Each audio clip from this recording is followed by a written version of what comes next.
Welcome to Beyond Our Focus. I'm Stefan, this is Amanda, and this is Breaking Prisms, where we go over the Twilight Zone and Black Mirror. Today we're going over the Twilight Zone Season 1, Episode 15, I Shot an Arrow into the Sky.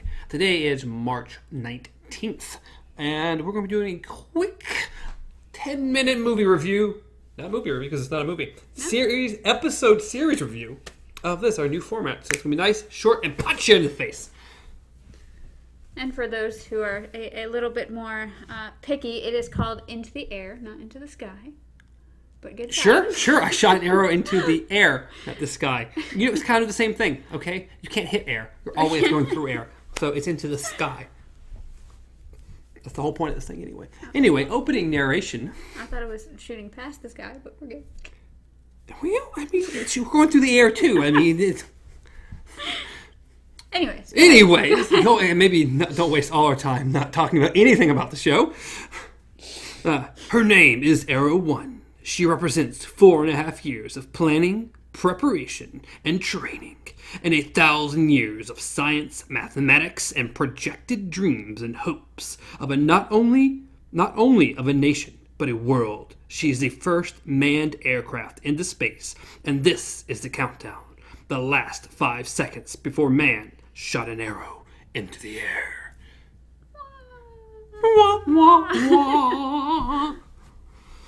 I can't make the Twilight Zone music. There you go, that's better. It wasn't coming to me immediately. Yeah. So we're going to start off with some spoiler-free for a couple minutes, and then we're going to jump straight into spoilers, kind of talk about some of the specifics that we really liked or did not like about the episode. Hence, spoiler, I kind of didn't like this episode that much. But moving in. Opening thoughts without spoiling everything. This whole show, whole episode is about, I think the open narration covers it pretty well. Is it really unmanned? And there are men in it. That's the weird thing. I want to say, didn't it say unmanned? It does say unmanned. I don't know. How does that work? How is there This is the first manned aircraft. Okay, I was like... Why did I say unmanned or think unmanned? I don't know. It's the first manned aircraft that is supposed to be going into space. Okay.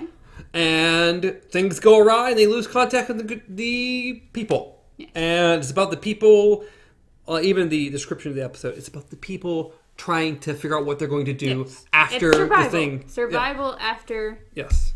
So what do we think? What do you think? I already spoiled mine. That you already spoiled yours? Oddly enough, I don't know. I actually liked this one. Not as much as other episodes, but I don't know. Like, to me, I don't know. I just liked the different interactions and just... What? I saw the name Ginny and I just had to go to Ginny to the block. I don't know. Like, it wasn't, as I said, the worst episode that we've seen. And to me, you had mentioned bad acting, and I'm like, Well, in my opinion, it was literally, I wrote it like 4 or 5 times through my notes. I'm like, God, the acting's just really bad in this episode. I just thought it was so bad. It's literally the thing I disliked the most about the entire episode. I thought the performances were terrible. I don't know. I think it was just quirky. Like, I don't know. It's something about it I liked, and I don't know. I can't pinpoint. I felt like everybody was overacting. Like, they really had to be on point. Especially Corey. God, he was terrible. I think that is pretty much just throughout the episode. I think that his character in general is just, yeah. Yeah, let's not spoil too much on Corey. Let's see. In my opinion, bad acting. The twist was way too easy, but I think it's because we've seen it before. Yeah. The things I did like, I actually really liked the premise of the story. I did like the story. I just didn't think the acting inside that story was very good. I also think they picked a very appropriate landscape for this. Yeah. I mean, just where they ended up filming this at, everything like that. Just the landscape they chose for this episode. You know what else helps really with that? Black and white. Yeah. That really helped a whole lot with this episode, I think, personally. The black and whiteness of the episode really helped with what happened. Yeah. So, real quick overview. Did you like it? Did you not like it? I would say I liked it more than others we've seen. on the 3-finger scale, what do you call it? Good, Good, bad, or bad, bad? I've never heard of that in my life, but okay. Maybe one of you will understand it. It doesn't matter. But basically, was it really good? No. Was it good in kind of a bad way? That it was Yes. entertaining, if nothing else? Or was it just a bad episode? I don't know. To me, it was good, bad. Yeah. For some reason, the quirkiness of it made it enjoyable for me. I agree. If it had to fall in that weird premise, I agree that good badness is where it falls. 16 millimeter. Yeah, that was bad. If we had to throw a really scale bad. on it right there, that was bad. We didn't really care for that Which one. is weird because it's still getting views. Hey, maybe we are in the minority there. How much we liked it. All right, we're going to jump over to the spoilers, to which I'm going to throw a fancy spoiler thing across the screen somehow. You'll see it now. Bam, bam. So you've clicked away. All right. Welcome to the spoiler edition. Dun, dun, dun. Yes, we talked about Corey earlier. Yes. God, to me, I understand this is a 20-minute episode, but sweet Lord, that Corey betrayed them like on a dime. Like, literally from the beginning, you could tell that's the guy that's going to cause all the problems. From like his opening line. They didn't even try to pretend like he was going to be an okay guy. No. How dare you give that man water? We're going to need the water. Well, it didn't even start out with that. It started out with, you shouldn't be writing in that logbook. How dare you write in the logbook? Like, you should be using that time to come up with a plan to get us out of here. And it's like, if you're that go-getter, you come up with the plan, Corey. Come up with the plan. God, he was just horrible the entire episode. Everything he did was horrible. And to which we get into the major spoilers of what actually he did. The first, of course, is not letting the guy... He's like, I'm not letting you feed this guy water. To which he spilled water on the ground. So way to go, Corey. Yeah, yes, he didn't actually help anything. He got mad at everyone, helped contribute to this man's death, and then continued to betray everyone and kill everyone. Yes. He also... what was it? It had to do with the water spilling and everything like that. He every time tried to blame it on the heat. It was the heat. It was hot. It was unreasonably hot.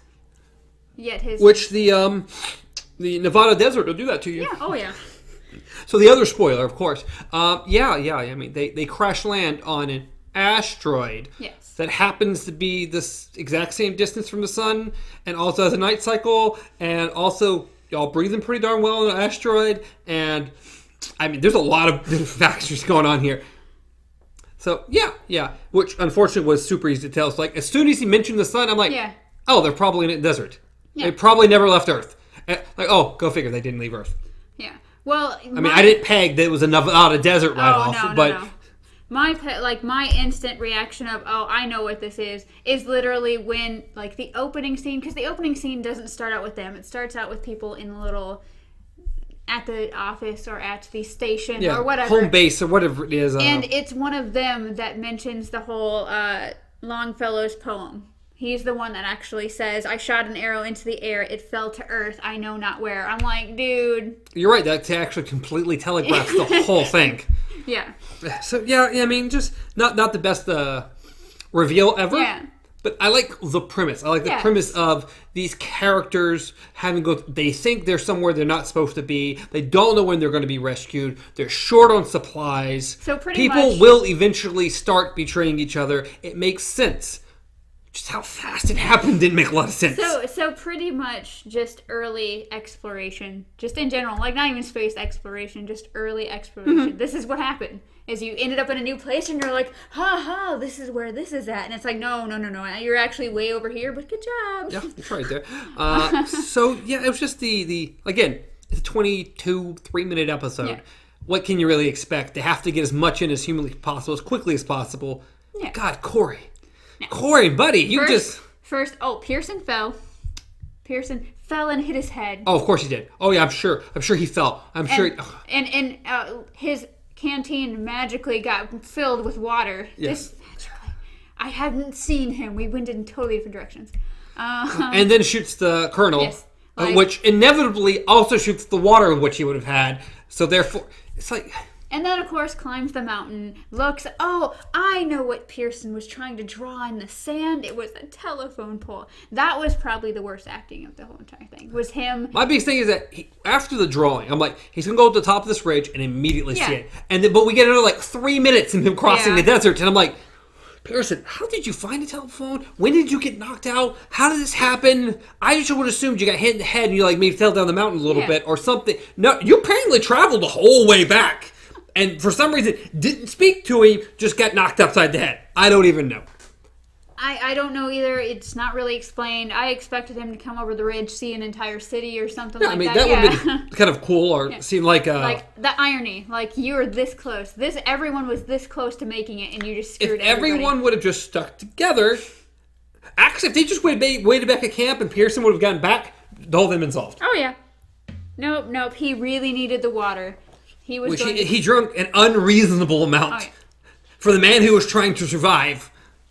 And then, of course, he tells Donaldin that he's like, well, 2 people can survive 5 days, but 1 can survive 10. So goodbye, and just put down. Yeah.